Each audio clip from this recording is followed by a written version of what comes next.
Hello friends, బొప్పాయిలోని పోషక విలువలు అలాగే హెల్త్ బెనిఫిట్స్ ఏంటో చూద్దాం.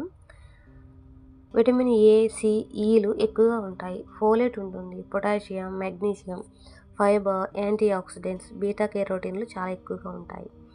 ఇంకా డైజెషన్ సిస్టమ్కి ఇది చాలా బాగా యూస్ అవుతుంది. ఈ బొప్పాయిలో ఉన్న పపెన్ ఎంజైమ్ అనేది ఫుడ్ని సులభంగా డైజెషన్ అయ్యేలా చేస్తుంది. అలాగే గ్యాస్, కబ్జం అంటే కాన్స్టిపేషన్ తగ్గిస్తుంది. ఇంకా స్కిన్ అనేది గ్లోగా ఉంటుంది. విటమిన్ ఏ అండ్ సిలు ఉండడం వలన స్కిన్ అనేది బ్రైట్నింగ్గా, ముడతలు లేకుండా ఉంటుంది. ఇంకా రోగ నిరోధక శక్తిని మెరుగుపరుస్తుంది. విటమిన్ సి ఎక్కువగా ఉండడంతో శరీర రోగ నిరోధక శక్తి అనేది బాగుంటుంది. ఇంకా కంటి ఆరోగ్యానికి ఇది చాలా బాగా ఉంటుంది.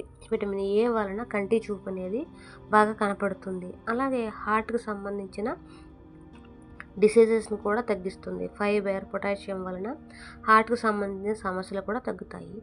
అలాగే వెయిట్ లాస్కి కూడా ఇది చాలా బాగా యూస్ అవుతుంది. ఈ బొప్పాయిలో క్యాలరీస్ అనేవి తక్కువగా ఉంటాయి కాబట్టి డైట్కి ఇది మనం వాడుకోవచ్చు. ఇంకా లివర్ అండ్ కిడ్నీస్ హెల్త్కి కూడా చాలా మంచిది. ఈ బొప్పాయి బ్లడ్ని క్లీన్ చేస్తుంది. అలాగే లివర్ పనితీరును కూడా మెరుగుపరుస్తుంది. ఇంకా ప్రెగ్నెంట్ లేడీస్ అయితే ఈ పపాయాని అవాయిడ్ చేయండి. ప్రెగ్నెన్సీ సమయంలో ఉన్నప్పుడు ఇది ప్రెగ్నెన్సీకి చాలా హానికరం కాబట్టి అవాయిడ్ చేయండి ప్రెగ్నెంట్ లేడీస్. అలాగే డయాబెటీస్ ఉన్నవారు కూడా చాలా లో క్వాంటిటీలో తింటే మంచిది. ఇంకా దీనిని అందరూ తినవచ్చు, చిన్నపిల్లలు, పెద్దలు అందరూ తినవచ్చు.